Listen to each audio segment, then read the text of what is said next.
Do you know why you struggle financially? Do you know why you've got no money at the end of the month? Because you have the habits of poor people. You see, rich people, we have very, very different habits compared to the poor and the middle class. Today, I'm going to teach you what those habits are. Getting rich is not an act. It is a habit. So it is staying poor. It's also not an act. It's not something that just happens to you. It is a habit. So let me teach you the 3 best habits of rich people. The very first habit of rich people, and that is they count their money. Poor people don't count their money. They get a paycheck, they deposit the paycheck, they spend the money. They have no idea what the expenses are. They have no idea how the money flows. Rich people, we don't do that. We look at our numbers regularly. We are financially literate. So habit number 1, rich people, we count our money regularly. How often you count your money? How often you look at your bank account? Not bitching about it, but how often you look at your every single line of expense, all your revenue, where that comes from. Is it improving? What do you need to work on? What are those key performance indicators? Are you looking at those numbers? Habit number 2 is they pay themselves first. Now, you've heard of this before. Oh yeah, I know, Dan, I've heard of this before. You got to pay yourself. Do you know actually what that means? Paying yourself doesn't mean buying yourself a fucking car. It doesn't mean taking that vacation. Paying yourself meaning that you put your money aside and you invest your money.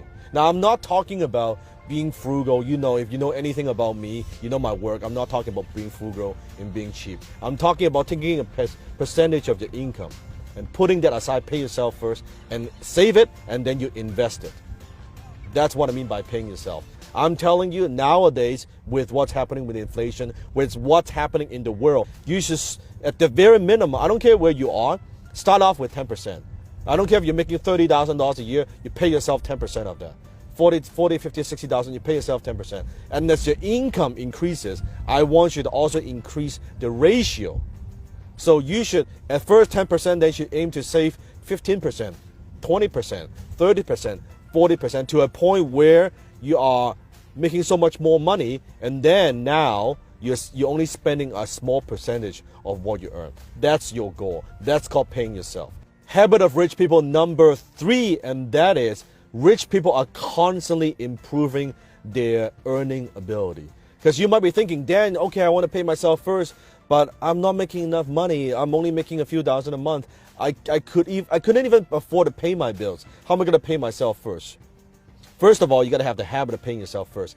And in order to do that, in order to be able to, every single year, to be able to pay yourself more and more and more and put into investments, you need to improve your earning ability. You need to find ways how you can add value to the marketplace, how to add more value to the marketplace. So every single year, your income is going up every year. If you've been working in the real world and you have your own business and your income kind of stays flat for the last 2, 3, 5 years, then shame on you. It means you're not learning. It means you're not thinking. Every single year, your income, you have to strive to improve that, your earning ability. And rich people, we're always constantly looking for ways to improve our earning ability, but also looking for ways to add leverage, to apply leverage into what we do. Maybe it's through relationships. Maybe it's apply leverage through learning. So I know I have more ideas, I have more strategies. I can improve what I do. Maybe it's through better people, right? Maybe it's through marketing. How can I get my message out there?